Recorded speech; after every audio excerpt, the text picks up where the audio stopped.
All righty. Let's see. Is it gonna get going? Yep. All right. Now, here is where we are at. We are about to take this project and start creating the parallax effect with this. We've got quite a few steps ahead of us within After Effects, so please budget your time when you're creating these to allow for this new process, these new steps to take effect. Before we get out of Photoshop, I just want to cover some more things in case you're only watching this video.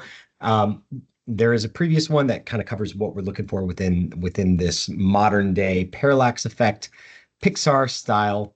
But keep in mind that you need to paint behind the objects. So this is really important. We got a moving truck here, and behind the moving truck, the rest of those buildings are painted. The same thing's happening with these buildings all the way back in the background. Even though we can't see some of this stuff, as we start to move the parallax effect, those other layers are going to become visible, and it's going to be important for you to paint all the way through your layers. This means that anything that's behind the telephone poles in the far foreground needs to get painted. Now, there is a step here as you're getting ready to, once your painting is completed within Photoshop, you're going to want to collapse your layers down. So if I'm painting these telephone poles, I'm going to do it the normal way. I'm going to start by blocking in my poles. And then after that, I'm going to go in with my base layer, create a new layer, create the shadow layer. Then I'm going to go back and I'm going to create another layer on top of those two. That is the highlight pass. Once I've got those three layers that are going to help me build the telephone pulled out, then I'm going to hit Control E or under layer, the layer drop down, go to merge down, which is Control E to be able to merge those layers together. It does become helpful to be able to sort and package these things together that are on the same plane. You can think of these as being on a plane of glass. If they are in line with one another, if you think about like a football field, you got the 30, the 50, the 40-yard line, all that good stuff. And each one of these layers is existing either on the 30, the 40, or the 50-yard line. So if they're in the same region, go ahead and put them on the same layer. That's why all the telephone poles have been grouped together.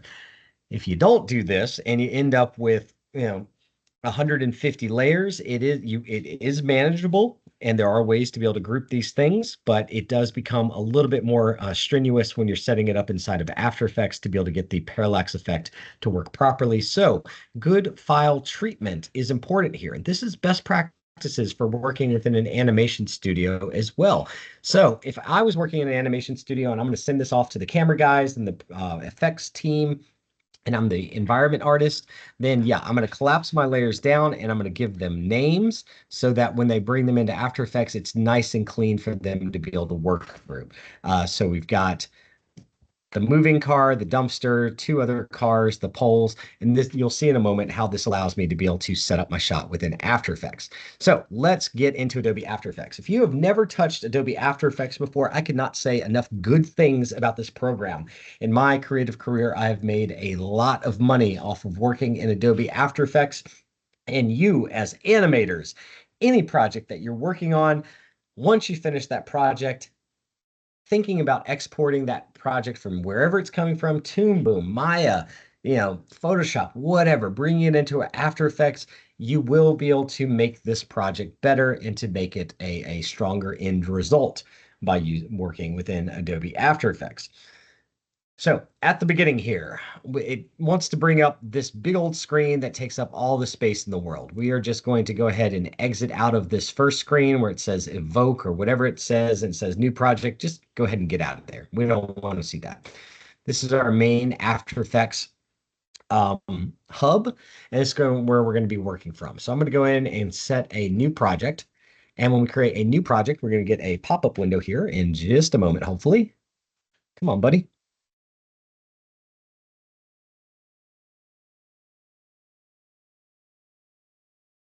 All right, let's go to new composition. That'll work. So under new composition, when you go to new composition, I clicked on it from the main screen here. Within this space, you get composition settings. You can work at 30 frames per second or 24 frames, which is 24 is usually more traditional for animation, but I'm not sure how often they do that anymore. Most 24 is just a little bit easier to divide and do the math on. when you're working within the frame rates. Um, Other than that, you can name your composition. So we'll call it, we'll say Parallax City Dino Attack main. And it's going to be the main for a reason. We'll see this in a second. After that, you're going to set your screen size to 1920 by 1080. That is standard screen resolution. For anything that you're seeing on smart TVs, or if you turn your phone sideways, it's all at 1920 by 1080. The next thing that we want to keep in mind is the duration of this shot. Right now, this looks a little bit intimidating, but it's really the second two numbers here are the seconds, and then these are the frames down here at the last two. If you start the last two that I've got highlighted in blue, those are going to be the frames. These are the seconds. So we said we want this to be between 10 and 15 seconds long. I'm going to set the number to 15, put a 0 here, and hit OK. So now all of a sudden we have got a composition that is 1920 by 1080. We can see within our timeline scroller here that we've got it down to 15 seconds. Let's talk about the afterface interface and the timeline just a little bit here to help you better understand what's going on. Over on the left-hand side, I can pull this down and we can start to zoom in to my time. So now all of a sudden we can see that 1 second is this long on the time frame. Now I'm at the 1 second mark on my time slider, and that is bringing me down to 1 second. So if I expand this out, you can see how that blue line moves and becomes shorter because it's only showing, now the 1 second is all the way across, and this is sort of my zoom slider within the 1 second mark. You can also pull this from the other side as well, and you can scrub through your timeline this way as well to be able to see where you're at. The guitar pick looking icon, this is your slider. So this is, you're going to left click and drag this. The gray bar over to the left hand side lets you know which frame you're on when you are moving things around. So we're at 24 frames per second, and that's going to help me divide this. So in the middle of 24 frames is going to be your 12 frames. That is half a second. Open that back up. The next thing that I want to show you is the playback region. So if for somehow you end up creating a scene that is, 5 minutes long, you're going to need to bring it down to 10 seconds or 15 seconds. So this can be moved around as well. And this is going to be your playback and render region. So if you're working in a studio someday and they say, oh, just re-render the first 5 seconds of the animation, that means you're going to pull this bigger gray bar down to right at the 5 seconds region. And then when you render out, it's only going to render what is inside of this gray bar area. All right. So if you're only trying to play back a certain section of your scene and you don't want it to start from the very beginning, then you can pull this over. If you're only interested in the last 10 seconds of your animation, then we will see that the playback comes at the last 10 seconds. 1, 2, 3, 4, 5. There we go. And now that red bar is moving across to show us our timeline. Notice I hit my play button over in the top right-hand side under the preview. Sometimes these things can drop down. They are accordions. So if you don't see the preview visible, just click on where it says preview, and that'll give you all your options within there as well. You shouldn't have to mess with any of these controls over here on the side too much. This should all be pretty much out of the box and good to go. Now let's add another layer to this. So over here on the left-hand side, we've got our project library. So within the project library, we're going to be able to see where all our files are stored at. Again, this is my workspace. This is going to be my main window area. We're going to hit the preview over here on the right-hand side. This is where those files that are coming from the library actually get used within the timeline. This is going to make a little bit more sense in just a moment.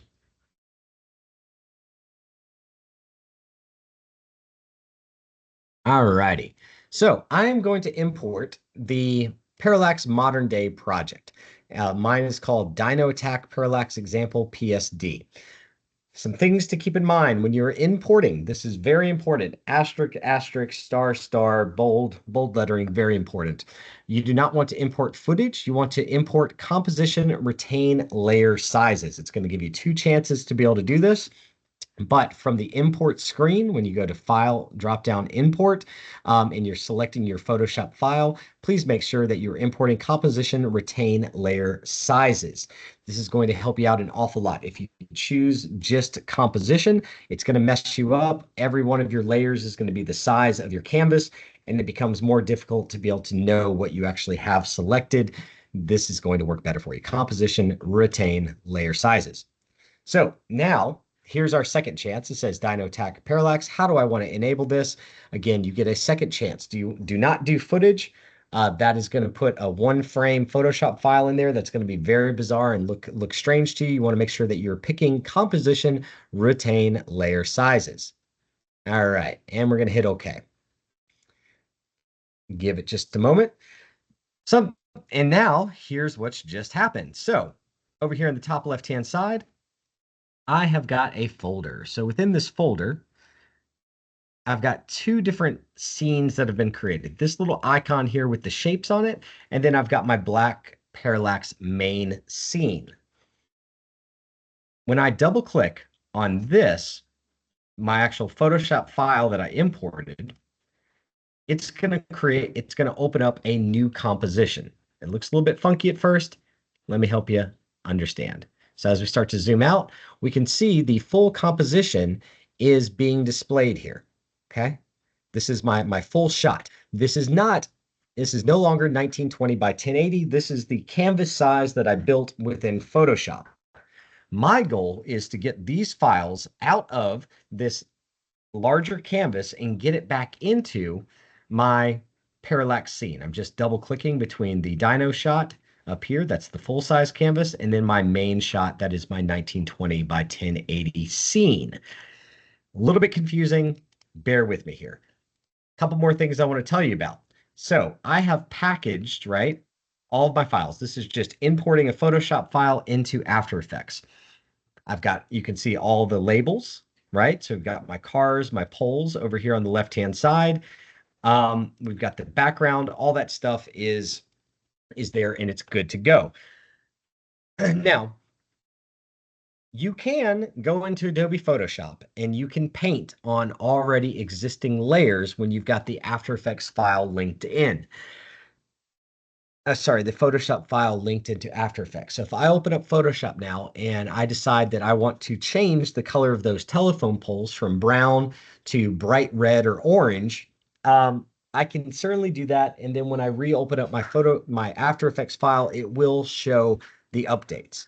However, if you add any new layers to your Photoshop file after you've imported it into After Effects and then try to open it back up thinking those new layers are going to be in there, they will not be. So once you create a Photoshop file and import it into After Effects, you are stuck with the layers that you have. So please make sure that you are, if you're running a test on this in the middle of the second week, that you understand that you're probably going to have to reset the scene back up.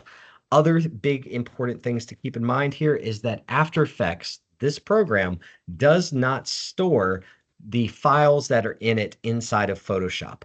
What I mean by this is inside of Adobe Photoshop, if I import a picture that I copied off the internet into Photoshop, and then I open up that Photoshop file, that picture that I copied, the pixel information lives inside of Photoshop. After Effects is not doing that. After Effects is reading the file from a file location. So you have to keep track of your Photoshop file. Do not lose it. Do not move it. Don't move it to a new drive. Don't do anything like that. For this, if you're working on a remote location, then I usually drag the Photoshop file to the desktop and then just open up the After Effects file, leave the Photoshop file on the desktop each time, and that will keep the file path the same if you're jumping between various computers. I hope this makes sense. If you don't do this, then when you open it up, it's going to look like the no signal thing that happens on televisions back in the day, where you've got the various colored bars like the fuchsia, the neon green, the bright yellow, the black, the little strips of those colors, and it'll say like file not found. You need to relink your Photoshop file and go and find it. So I can't quite give you an example of that, but here is how you're going to do it. So you would go to reload footage or interpret footage, and under the interpret footage section,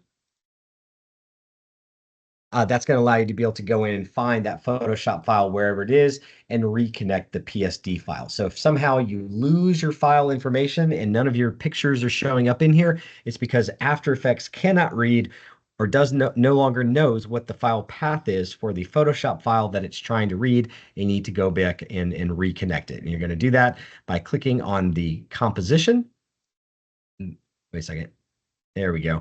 Or inside of this folder, there it is. And where you see the Photoshop icon, you can go to interpret footage and go to main. Nope, that's not it. Let's go to replace footage file. And then from there, you'll be able to select the Dino Attack PSD.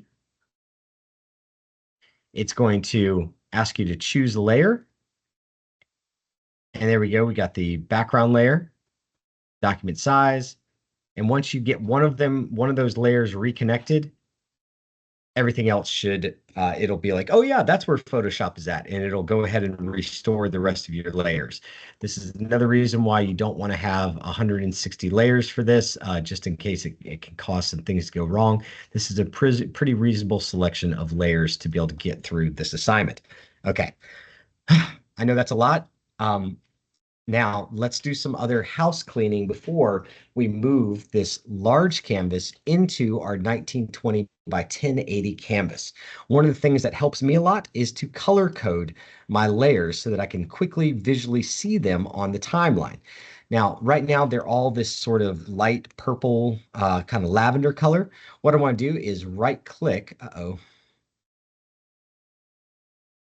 the I just right click on it, that'll bring up a whole bunch of other colors over this little color chip in the lower left-hand side. So for my background, that layer is not visible. It's not really that important. Let's go ahead and, oh gosh, I keep on accidentally clicking too fast. Let's exit here. So let's make that one no color. All right, so for the sky, we want that to be blue. We got the big city in the background. Let's go ahead and make that one a purple color, just so that it's got a little bit of difference to it. My dinosaur, oh, dinosaur's got to be green. Got two smoke layers. Let's go ahead and make them a seafoam color. Fire and my explosions, I'm going to make those red. My city, that's the city within the foreground. That's pretty orange in color, so I'm going to make that orange. We've got our different trucks. So let's give my truck just some random colors. Dump truck, pink. That'll work for me. Car 1 and 2 can stay the same. Then we have our poles in the foreground. Those are mostly brown. Now all of a sudden, this rainbow Skittles explosion that I've created here, this is going to help me just visually organize what it is that I'm looking at. Before I get out of this particular scene, we're going to create something that is going to keep all of our layers together and allow us to work a little bit more cleanly. So what I'm doing now is I'm right-clicking within a blank region. So you've got all this other stuff. If I click on any of these, it's not really going to work. I don't want anything selected within my work area in the lower left-hand side. And I'm going to right-click and I'm going to go to New. That's what I'm looking for, where it says New. So if I right click in any of these spaces, this is going to give me something else. I don't want this screen to show up. I want the new screen to show up. And you got to make sure that you're clicking sort of in the blank or empty space within this timeline. Otherwise, you're going to get some other kind of result. We want to be able to see the scene that says new composition settings preview. And so under new, I'm going to create something called a null object. We're also going to be creating a camera today. We'll get into that in just a moment, but the null object is the important one for right now. So null objects, I just made my first null object. And what I'm going to do here is I'm going to hit S on the keyboard. That's going to bring up scale with my null object selected. So let's scale up that null object to where it's nice and big. We can move it around. I'm holding shift on the keyboard to be able to move it so that we can see it. So there is my null object. It's red right now. For me, whenever I'm working within After Effects, I like to make my null objects yellow. They are the only thing that gets that magic yellow color, so they're always easy for me to spot in any composition. I've been doing this for years, and no other color, no other objects get the magical yellow color. It's also the brightest one and easy for me to spot. I know that the null objects, the way that these things work is they are a non-renderable component. It's sort of like an invisible box that you're going to be putting and placing things inside of that's creating a parent to child system. Another example for a parent to child system would be like the arm bones connected to the shoulder bones connected to the clavicles connected to the spine. So you have one higher in the hierarchy, one kind of parent that's going to be moving the children that are contained inside of the box. One more thing with these null objects, if this doesn't sound confusing enough already, is when I select the null object, I'm going to click on this little coupon cutout looking icon here. It's called the pan behind anchor point tool. The anchor point is your point of rotation. Right now, when you create an object within After Effects, it's going to try and drop that anchor point in the top left-hand side. We do not want that to happen. We want that anchor point to be centered. Otherwise, when we start to scale everything that we're going to put inside of this box, this null object, everything is going to scale up into the right-hand side. We don't want that to happen. We want everything to scale from the center, and that is, you'll see in a second. All right, so what I need to do is, before I put anything inside of it, this little coupon cutout looking icon here, I'm going to hold down the control button on my keyboard, or command if you're on an Apple, and we are going to double click on that icon. What that does is it centers my null object. I'm using spacebar to be able to use my hand tool, middle mouse wheel to be able to zoom in and out. V is still going to create the selector key, just like within Photoshop. Some of the keyframes are going to be the same between these two applications. Next thing that I'm going to do, now that I have my null object nice and big, it's been scaled up to 100 or 1000% of its standard size because we're working on a nice big canvas here. I'm going to left click my first top layer underneath my null objects, and then I'm going to go down. I'm going to hold shift within the colored bar section here within the timeline, and I'm going to grab all those objects. I'm just holding down shift to be able to shift select all of them. Again, that's left clicking on the top one, holding down the shift button, and then clicking the rest. This is one of my favorite icons in all of the Adobe products that we're going to talk about next. This is the spiral symbol, or the hidden leaf village symbol, as I like to call it. Naruto fans out there. Whoop, whoop. And what I'm going to do is I'm going to grab this little symbol, and this is what's going to create my parent and link. Now, this is fun. If you let this go within After Effects, it retreats back sort of like a tape measure and is got a fun little animation to it. But with all those layers selected, I'm going to grab my Hidden Leaf Village icon and I'm going to drag this blue line up to my null. Now, all of a sudden, you can see over in the right-hand bar, everything is connected to null 1. Now, watch this. Beforehand, we had no real way to be able to move and scale everything. So if I go to these guys, all of them together, and hit the S button just to be able to drop down all the scale. When I start to scale them, they are going to scale individually. So you can see how my cars are scaling by themselves, right? And that doesn't look quite right. The telephone poles are scaling by themselves and everything starts to fall apart. This is just a real brief example of it. When I hit Control Z, we're going to go back up. I'm going to hit my little arrow over to the left-hand side to collapse my layers. Now, when I hit scale on my null object, everything starts to scale together, right? So now everything is scaling. Let's take a moment to talk about moving and positioning things within After Effects. So After Effects, within this timeline bracket section, everything is built on these drop downs. You've got this little gray arrow. The little gray arrow is your gateway, your ticket to a world of fun inside of Adobe After Effects. So when we click on the drop down arrow all the way, all of a sudden we get a lot more options than just that little S that we were seeing before. Remember, before I was clicking on the yellow layer, the null object, and hitting S on the keyboard, that brings up just the scale. It isolates just the scale.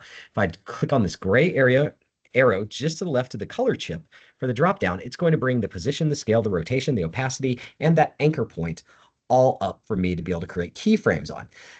Now, within After Effects, you can certainly still grab the corner of your objects and scale them up manually, like you might do in some other programs. You can also hold Shift, maybe not Shift. Let's get back on it. Yeah, but I don't think that there's any dedicated. Oh, yeah, no, no, I can still scale left and right like that. So that's not exactly what I want. If I hold down Shift, yeah, that doesn't do it. So the problem that you run into when you try to use your little mouse, click on the scaling icons here, is that it becomes extremely difficult to scale these things manually. The program doesn't really want you to do that. Sorry if that's giving you vertigo. What it wants you to do is use these brackets over here. So where it says scale, I'm going to scale in and scale out. I'm doing this by left clicking on these numbers. And you can see when I hover over the numbers, I get a different icon. I get this little white hand that's pointing with the fingers. And when I left click and drag over those numbers, I'm dragging to the left or the right. And that's going to allow me to be able to scale. You can also left click on these numbers and enter in your own value, and it will scale or move things by the value that you set. Over to the left-hand side there, you can see an infinity symbol. What that's doing is linking up so that things are scaling uniformly. If you don't want something to scale uniformly, you can click that icon off, and now all of a sudden we can scale just the vertical and leave the horizontal the same way.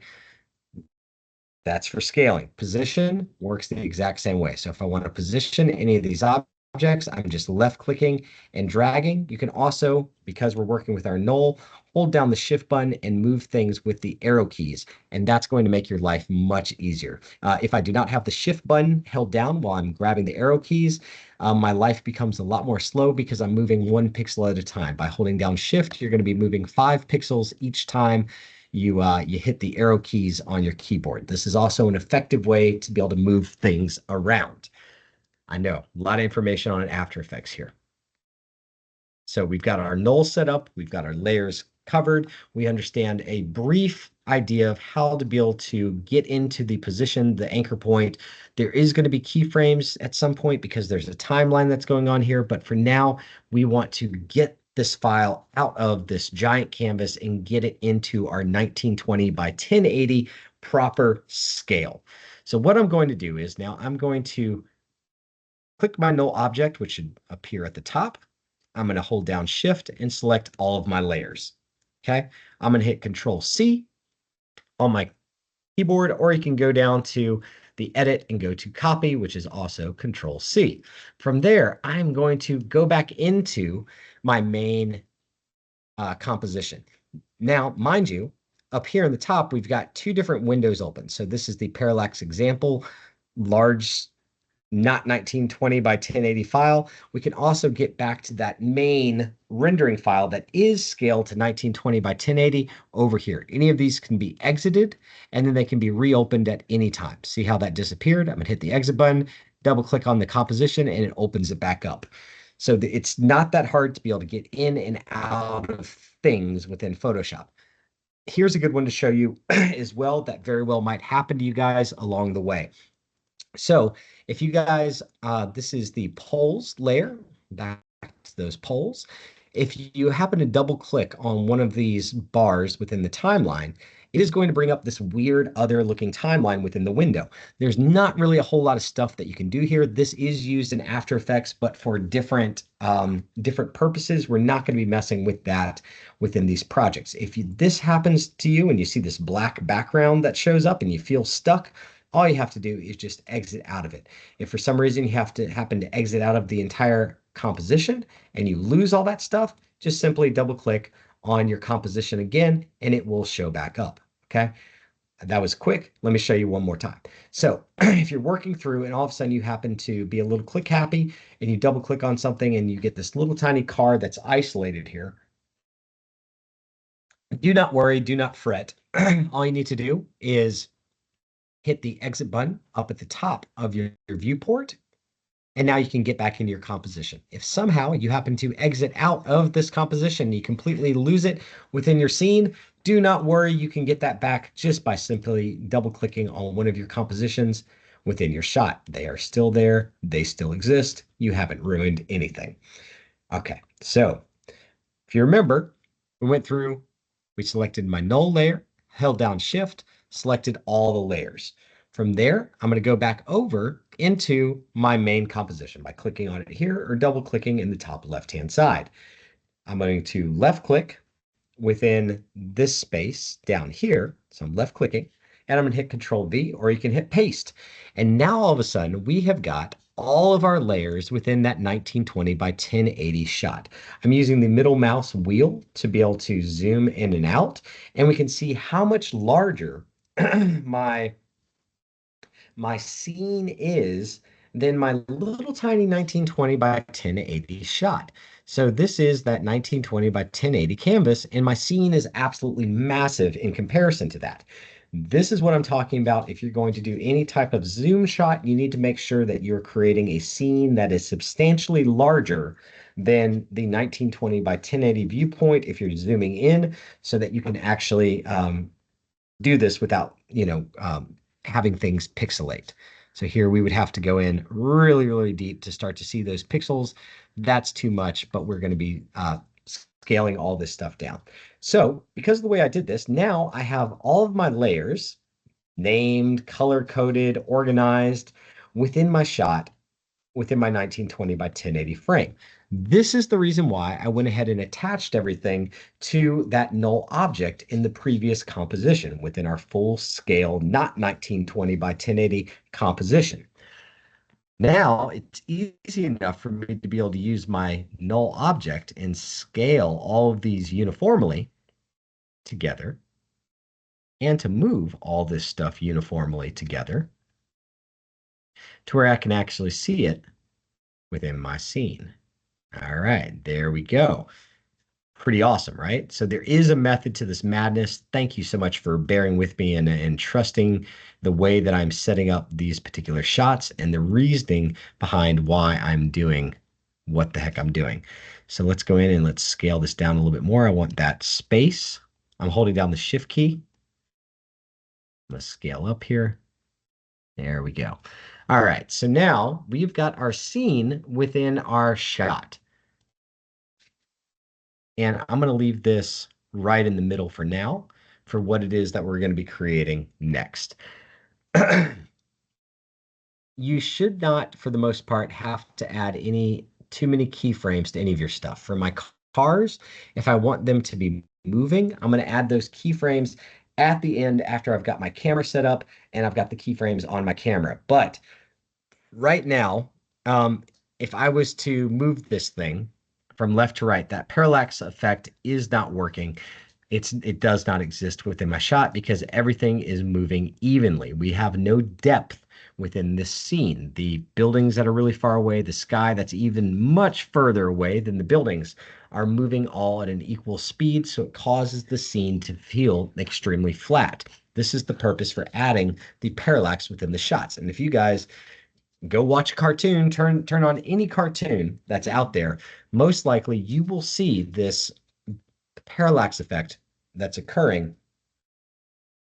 And they use it all the time within any TV show that's on, animated TV show that's on Netflix, Hulu, Disney Plus, wherever. Okay. So to start setting up this parallax effect, now things are going to get a little bit more strange. The first thing that I'm going to do, now that I've got all my files inside of my 1920 by 1080 scene, is it's time to create a camera. Once I create this camera, this is going to become my primary viewport for how I'm viewing my shot and my scene. Once again, I'm going to find that negative space. I usually like the gutter in between where it says if there's a parent link, and I'm going to go to that right clicking in that negative space where there's nothing there and looking for this new pop out, new composition settings, preview, all these again. And I'm going to create a camera within my shot. So the camera is right above the null object. And when I create the camera, you get this pop-up, which appears. Now, this pop-up is going to give you two options. Some of you in your After Effects file might see it say a 2-node camera. Please, once again, big asterisks, big bold letters, big important warning sign here. Do not create a 2-node camera. Always make sure, for the sake of this project and just getting started within After Effects, that you are creating a 1-node camera. 1 node to rule them all, one node. Do not make a two-node camera, make a one-node camera. Now from here, I'm going to hit OK. OK. And skip tour. New 3D camera controls. Not that important. They've been the same for a long time. Okay. Let's do something next. So now by creating this camera within our scene, our camera can stay pink. It's living up on top of all of our other shots. Not too much has really changed in our world, but we can click on this camera layer and start to move it around and nothing is really occurring. Okay. It's not doing too much right now. That's because the camera needs to be able to exist within it needs some 3D layers for it to be able to move around and work. Let's open up the camera's dropdown and let's go to transform, dropping its dropdown. Oh yeah, there's multiple dropdowns. Wherever you see one of these little gray arrows, it's going to open it up and it's going to move. So from here, you've got the rotations. Remember, we do not want to use any of these rotations when we are animating these scenes. Do not mess with the X rotation, the Y rotation, or the Z rotation. Your only goal here is to look at the position. And the position is set up for X, Y, and Z. So the left one is X, the middle one is Y, the back one is Z. X is going to be left and right within After Effects. Z is going to be, Y is going to be up and down. So Y is, if you're nodding, up and down, nodding your head. If you're shaking your head, it's X. All right. And then Z is going to be backwards and forwards. However, when we start to move on the Z axis or move this camera at all, nothing is happening because the camera needs 3D layers to actually interact with. Now we have to take those layers that we've created and turn them into 3D layers. So once again, I'm going to select my null object and all my other layers. And by holding down Shift, so select the top one, the null object, hold down Shift, grab the rest of them. And I'm going to click this little icon here in the gray checkbox. If I do it for one, I do it for all.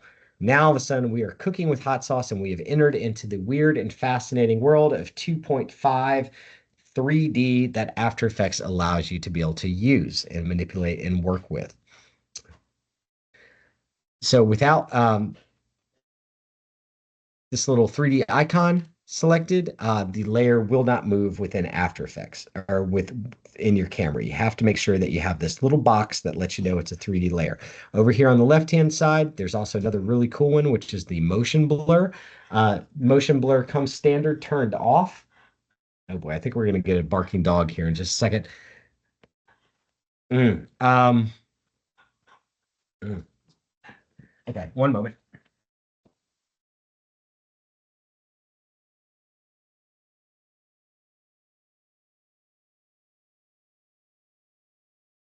So here we go. Back to it. Barking dog avoided. And so now that we've got our 3D layers set up, let's start moving that camera. Now we can see when we move our camera, I'm holding down Shift and hitting the arrow keys on my keyboard right now. We can see that there's some movement that's happening that was not occurring previously. Again, I need to turn on the 3D layers. But this is not helping us get that depth that we're looking for within this parallax effect. Here is where we're heading. So right now, within our viewport, within After Effects, we've got a couple different options here. Some of them are more useful than others. If you're doing motion graphics, there's this one that looks kind of like a target site. And if I click on that, you can also turn on something called the title safe sequence. That's sort of your safe working area for where your text needs to go. This is important if you're doing any kind of movie title sequence or any kind of motion graphics or commercial work for television, the title safe sequence. But I'm getting away from myself. There's plenty of other information here. Back to it. So in the bottom right-hand side of this viewport screen, we have got view 1. We're going to click on view 1. And we're going to go to 2 views. So under 1 view, we're going to go to 2 views. Okay, so this is great. I love it that Active Camera 1 has given me my 2 views within the shot. Either one of them I can zoom in or zoom out of separately. I'm just rolling the mouse wheel one space to be able to see this. Now, the default one, we do not want the default view. You can see over here on the right-hand side, when I click from one of these shots to the next, over here on the right, we've got the default. Over here on the left, we've got the active camera. The name is changing each time. So under the default, I'm going to change default to top view under the drop down. The top view is the important one that we're going to be working with for this parallax effect. So under the top view, now all of a sudden we're cooking with hot sauce. Things have just turned black. And now we've got a new thing that has appeared and revealed itself. Hopefully this will start to make sense of what's going on within this shot and within this sequence. Let's work some magic. Now, all of these steps that I'm describing and talking about right now can also be created within Toon Boom Harmony Premium. It does have a camera, it does have a 2.5 3D system within it, and it does have camera views like this to where you can do a split screen and look at the top view within Toon Boom as well. So, but After Effects, I think, is a little bit more universal, and Toon Boom is used for animating characters, and usually they're going to be assembling the scenes within Adobe After Effects within any production house. So that's why I choose to teach this one as a demoed example. Now, what we're seeing in the top view over here, this pink triangle, when I click on that, it is my camera. There's my null object. So you can see that the null is selected in the left-hand screen, and then the null is also appearing as yellow, these two little yellow squares, to let us know that the colors are connected. We've got our brown layer, which is nice and big. You can see there are two little brown squares that are right there and there. The camera layer, now I have the ability to be able to grab some of this stuff. You can see when I hover over these blue arrows, that my cursor gets a little Z in the bottom right hand side of it. Now, this is what allows me to be able to zoom within my shot. So you can see that physically from a top view, if we're looking at an overhead shot of the scene, everything right now exists on this one brown line. We don't have any depth within our scene. Right? So this is my brown line. Everything is collapsed on one plane of glass. And that was an analogy that I used earlier, where think of these objects as existing on different planes of glass, and thinking of it like a football field from an overhead view. We've got the 30, the 40, and the 50-yard line. We're going to need to start giving some depth to this scene, and that's what's going to allow this parallax effect to actually take shape and exist. So it works well for me to start with my camera in the center of the shot for how I'm positioning and moving these things around. The way that I like to start with this is I'm going to leave my camera in its default position, and I'm going to work with the background. So let's zoom back out here, and let me grab my camera. I'm going to go to open up the positioning on the camera. So that, again, this is X, Y, and Z here. Y is going to be up and down. And I'm going to push this camera back just a little bit more to where the street view is right on the base of it. And we got Y in the middle. So I can push that down just a little bit more. And let's zoom it out. X, Y, pull that up. Okay, cool. So that is the maximum distance that these things can exist at without showing a seam at the very base of this shot. The way that I like to work with, if you've watched any of these other videos or seen any of the other example projects, is I like to work from the back to the front each and every time. That's going to be no different within this After Effects project as well, as I'm starting to set it up. So first thing that I'm going to set up is my sky. Remember, the gray background layer doesn't really have anything all that important on it. So it's my sky layer that's really important to me. But either way, I'm going to grab both of them.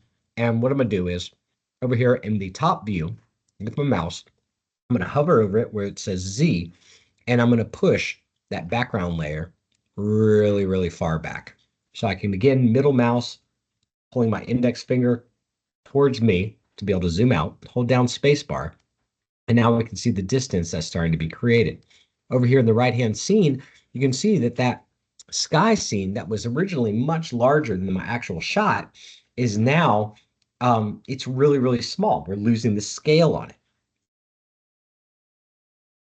So when I look at the scale of this sky shot is only 7% of its total size. This is why we like to work much larger than 1920 by 1080 when we are setting up these scenes within Photoshop. So when we push them back, they're scaled down at first.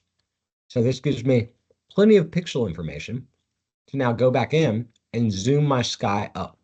So I'm holding, remember, with scale, it's at a universal scale right now. Because that's turned on, this layer is going to scale evenly. So I'm scaling this up by holding down left click over the numbers and panning left and right to be able to scale these layers. So what I've just done is I've scaled the sky back up to where it's filling this space. Now you can see how much larger the sky shot is compared to the rest of the scene. However, it's really coming back and it's just about the same scale as the rest of the shots that are in the foreground. So this is what's giving us that distance and creating that parallax effect. After this, I've got the big city. Well, the big city is going to be, let's see, the sky is down to 24%. Let's move it back even further and see what happens. So I'm going to go even further a second time. Okay. And I'm going to scale that sky up. So that's a pretty good distance. You can see the size of the triangle. Okay. This is going to give us accurate and enough parallax effect for my shot. The triangle's this big. My background is back here. And I need to scale up that background again to where it's filling that 1920 by 1080. The visual cues that I'm looking for, we've got the black bar up here at the top. And so I'm going to start to scale that up. And I'm looking at my blue bar to where it fills that 1920 by 1080 viewport effectively. That will keep me from having any seams that appear. Now, we can even make it just a little bit bigger if I want to create any kind of camera shake as the camera is moving left and right, as if we're riding in a vehicle or walking on the sidewalk, and we've got a little bit of bounce with the way that we're looking at this shot. My next layer is going to be the big city layer. So I'm going to move back my big city, and the sky is so much further away than the city actually is. But I still need to scale up my city quite a bit. So there we go. I'm going to make my city, and I'm looking at my shot. So scaling it up to where it's about the same size as the 1920 by 1080. Looks like I've got my background shot. I'm just going to turn that layer off. And now the city is appearing the same scale that it was previously. And it's about twice the distance from the background. So if we look at the scale, we can see that we're kind of creating a triangle with the size of these things, with what it is that we're creating here. Now we've got my dinosaur layers and these explosion layers that we haven't really seen yet. Those are going to take place right behind the, for these guys, since they're all connected to one another, I'm going to do something real quick. And I'm going to create another null object. Again, I like my nulls to be yellow. And I'm going to attach it to the explosion layers. So there's my dino, city dino. Don't forget for the null object, set it to 3D, center the object, and now I'm going to go in. Oops, there we go. Select these guys, and I'm going to parent them to null2, and then parent these guys to null2 to null1. So now null2 is a child of the parent, which is null1, and all of the dino stuff is a child of null2. That just simply allows me to be able to move all this stuff back here. All right. Where are they? Huh, okay. Null2 did not bring it with itself. Let's turn that off. Yeah, there we go.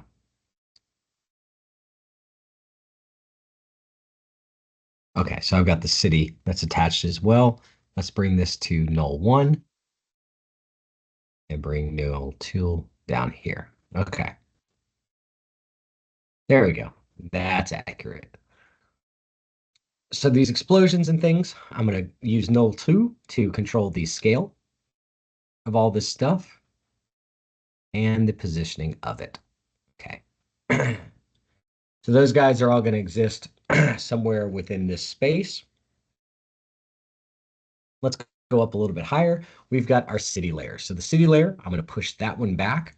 It doesn't need to be quite as far from the camera as the other things, but I need to scale it up so that my gray line is right at the base of my composition. And now my city is I think it was smaller than that before. And I'm going to bring it down to the bottom. There we go. So now we can see the dinosaur, all that good stuff. Let's turn off those dinos so that we can see everything that's happening. We'll get to him in a second when we're having fun and talking about final details here. So now you can see this triangle that I'm creating within the top view on the right-hand side. In front of that, there's my city. We've got my cars that are going to be moving within the shot. So we've got a few different cars here. Those guys, we are going to, again, give them their own null since they are on their own sort of plane. So I'm going to go to New, Null Object. There's my cars. Don't forget to center your null position. Turn on the 3D, and I'm going to take my cars, moving cars, and I'm going to attach those to null 3, and now all of a sudden null 3 gets attached to null 1. Again, that parent-child system. Null 3 is now driving the cars. Null 1 is still the boss. And then below those, we've got the various cars. So now from here, I'm going to push those cars back. Let me grab null 3.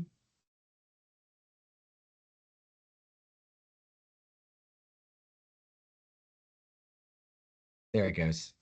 Oh, null 3's got the telephone poles as well. All right, here we go. There it is. There's our cars. We're going to put them sort of in the middle of our shot.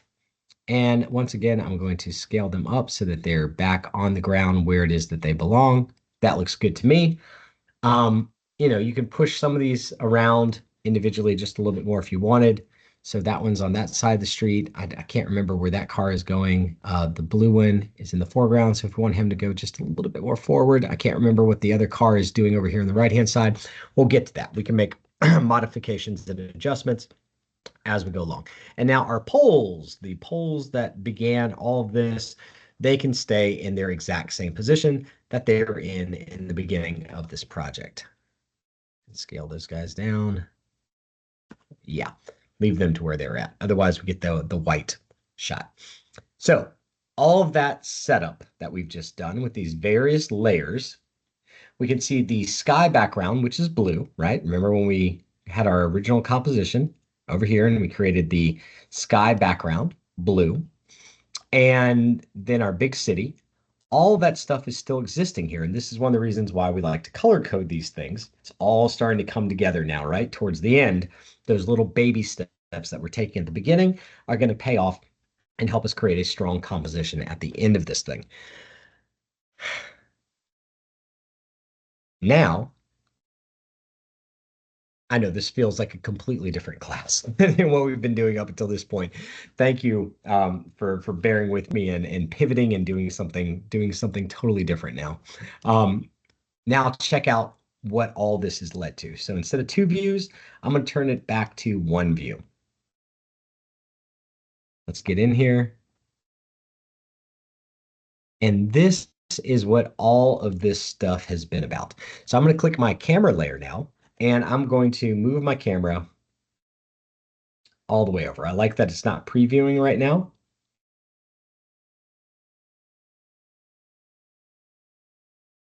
So that you guys can see this in a second. Okay. Cool. So now we are at the very edge of the city. Right there on the side. I think if I move over anymore, we lose the city and we start to get those seams that are creating. Those seams are really, really bad. You don't want that to happen. It's going to kill your illusion. So please be mindful of where you're placing everything.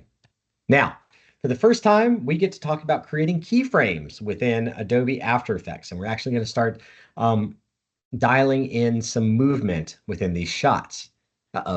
So you can see that my telephone poles, the wires on them are not quite stretching all the way through my scene. So it's going to be okay. we're going to move this stuff over and start where the wires actually begin within the shot. Now, I know if you guys were working on your own shots, this wouldn't be a problem. You wouldn't let that happen. You'd continue the wires all the way through. But for the sake of this example, we're going to start our camera right here, and we're going to move it to the right. Now, to be able to create a keyframe within Adobe After Effects, what you need to do is click on this stopwatch icon.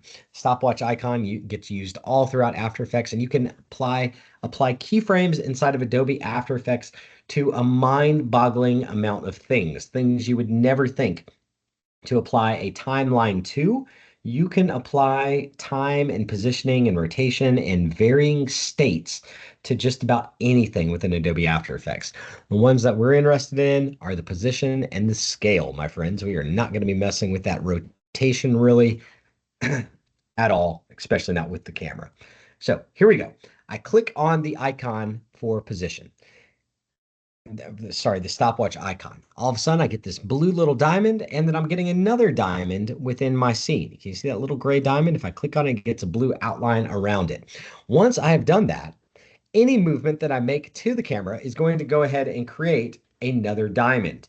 Please keep that in mind if you happen to, not be decisive about the movements that you're making and you're thinking, oh, I'm going to try this over here. I'm going to move this one over here. Once you set keyframe information on a layer within After Effects, it is going to auto key everything that you do. There is a way to turn this off, but for now, it's better just to keep in mind that After Effects is going to create a keyframe for any other changes that you make within your shot. Now, to have a little bit of showmanship to these videos, it helps to maybe give them a little bit of padding. So let's say at the beginning here, our scene is mostly going to stay stagnant for the first second. So 1 Mississippi, nothing's really happening. At the end of our scene, it's going to come to a rest at 14 seconds. And then we're going to give our audience a little bit of time to appreciate where the journey has taken them. Think of this like a school bus route. We've got stop number 1, and then our next position is going to be stop number 2. You can see those two little lines the two little dots that I've created. There's nothing worse, and then in one of these videos where all of a sudden you hit the play button as a viewer, or you're scrolling through on social media, and all of a sudden you miss the first couple seconds of what the action actually is or what's going to occur. You miss the important part. And then suddenly you don't know what the heck is going on within the scene. Or if you spend that much time watching a video and then all of a sudden they just yank you out of it and the video just cuts to black, it's like, whoa, wait a second. It feels really sudden, like you just got, kicked out of the club. I don't know. But so we want to give our audience a little bit of time to rest with 1 second at the end and then 1 second before the action begins. So now I'm going to go in and I'm going to move my camera. Now keep in mind too that After Effects will try and create like a keyframe. If you are 1 frame off and you move things, you'll get these 2 double keyframes right next to on top of each other. And if you're panned all the way out, it can be really, really difficult to see those 2 keyframes that are right on top of one another. So watch out for that happening and be mindful about where it is that you're setting your keyframes. So that's just me zooming in and out on the timeline with that little gray bar that we used right at the very beginning. So now let's go through, and I'm holding down Shift and the right arrow key to pan across and over within this shot. So now I'm on the other side of my cityscape. That quickly, I've just moved the camera left to right. Now, as I start to move this, we're going to see that the foreground elements are moving much, much faster than the background elements are. Beforehand, that building, these orange cap sort of pencil, sort of glue bottle looking buildings within the background, I bet you can't unsee that they look like glue bottles now, would have moved at the same speed and pace as those telephone poles within the foreground. But now we can see the telephone pole is moving a full length of the screen before one of those buildings really kind of takes off. Now, if we look at this building in the background with the orange top, the distance between the edge, right, for where it's at it is moving to the left, but it's moving much, much slower than the telephone pole that's totally overtaking it. And this, my friends, is that parallax effect that we have been trying to create within our scenes. We're finally there. We have created parallax. Let's hit the play button and enjoy the fruits of what it is that we've created. So now we've got a nice little pan over that has got that distance and that sense of space within the shot. That is a successful parallax setup. So now that we know where we're at, please keep in mind what I was showing you guys before. So this is the size of my triangle. Down at the very back of this pink triangle, that's your actual camera. So that's like what you're looking at. The end of the camera is the 1920 by 1080 frame, and that is the viewport at the end of the camera. Okay, things can exist inside of there. It just becomes closer up. So now as we start to zoom back, we can see that triangle effect that we created, and we'll be able to see the camera, this is our pink triangle, moving from left to right. There it goes. It's got its keyframe information, and then it's coming to a stop. And because of this space that we built from the top view, think of it like a football field, the 30, the 40, the 50-yard line, etc. The distance is going to work, and it's going to create that effect that we're looking for within our shots. Now, to bring it back to the very beginning, you can, within these scenes, I'm going to turn it back to one view. Okay. So this parallax effect that we're seeing now that we can actually see it in motion and see it in action can be applied to a up and down movement. So if you are, I don't know, Superman, he's about to jump off a building and fly. Suddenly Lex Luthor comes in and zaps him with a kryptonite, and he's not flying as well, and he's sort of fluttering down to the ground. And you've got a vertical movement, the parallax effect can still work there. It can work for left and right movement. It can work for zooms. So check this out, man. Now, within this camera, in the middle of it, if I want to go in and we've got our position is set to X, Y, and Z for these three numbers, and I'm going to zoom in. Now, all of a sudden, the telephone pole is moving closer, faster than the background is.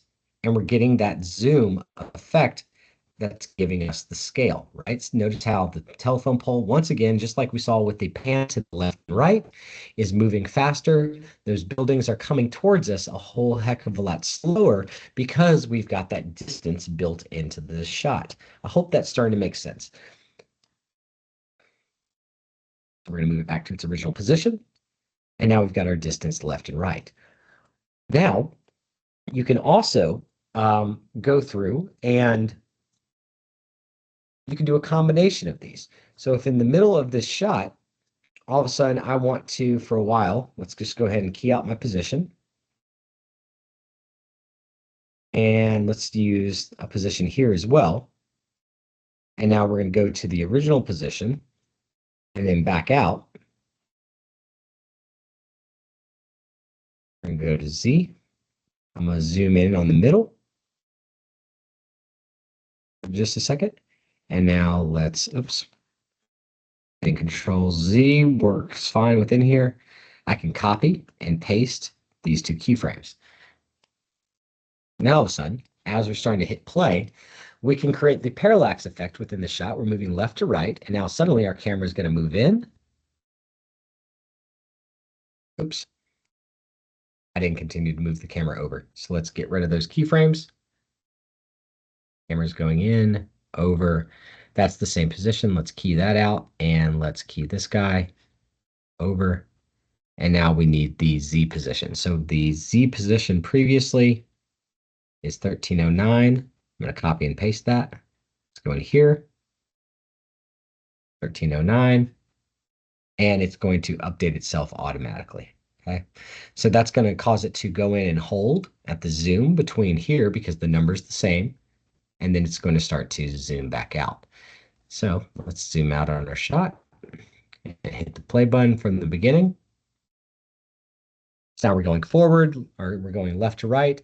We can see that zoom affecting stays there for a little while, still moving left to right, And now we can zoom back out, and nothing about the parallax effect has been hurt. I'm not using any type of rotation here. If I rotated anything, well, now's a good time to show you how things break with the rotation. So if we move the rotation, you can see that the entire scene starts to just sort of break apart and get funky. We really don't want that to happen. If I rotate X, it starts to do some even worse things, right? So that doesn't look right or accurate at all. We don't want that to happen. And then the Z rotation is sort of spinning it around, and that is just really confusing. It's going to make your audience sick.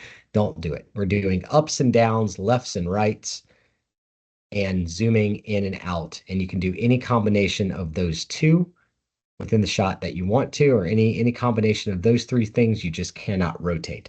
I hope that that makes sense, you guys. Please ask a question if you are confused about this. And it's my goal that this gives you some insight as you are starting to prep your own parallax effects in modern day scenes that you're creating, that this gives you some context for how it is that you're going to be creating these spaces. Please understand that you can get, again, you can start. This is like what I'm showing you right now is the base example. This is the easiest out of the box, sea level, just average solution for this project.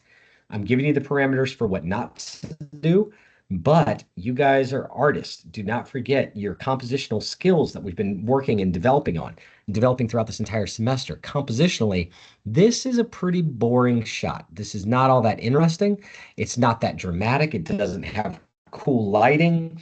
We're not taking the viewer in any kind of interesting way. And it becomes much more interesting if we're creating, I don't know, something like this.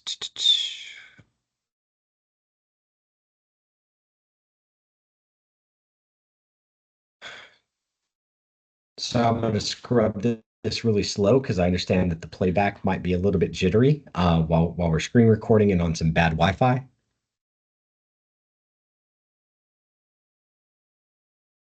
Here we are. So, like I said before, you can take this same exact example project. Notice how I've got the sheet blowing in the wind. There's a little bit of movement on the inner tube that's hard to see. But from a backyard, notice how the objects within the foreground are blurry to create a depth of field effect. I've added some butterflies within the shot too. And this is the left to right, right? And now suddenly I'm going to zoom in through the building, right? Kid runs through the building, runs out the front door, down the stairs, across, and we're seeing back out to the rest of San Francisco. We've got some birds that are flying. A ship is moving through the shot in kind of an interesting way.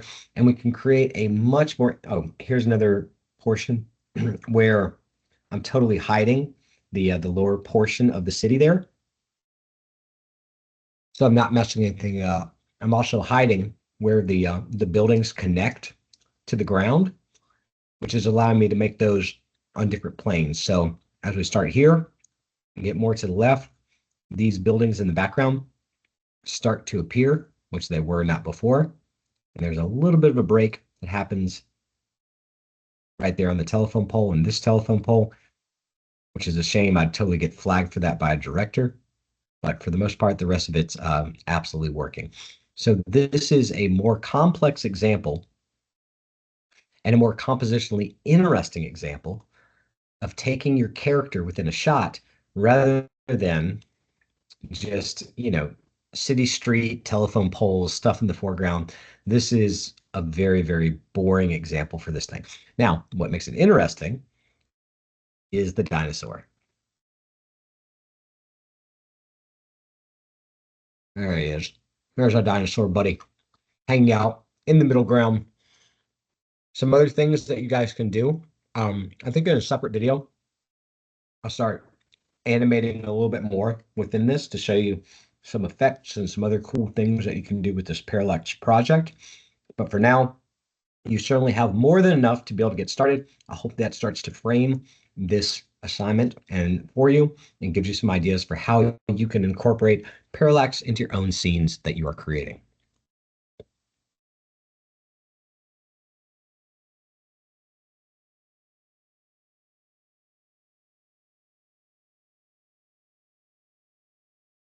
Okay, stopped recording.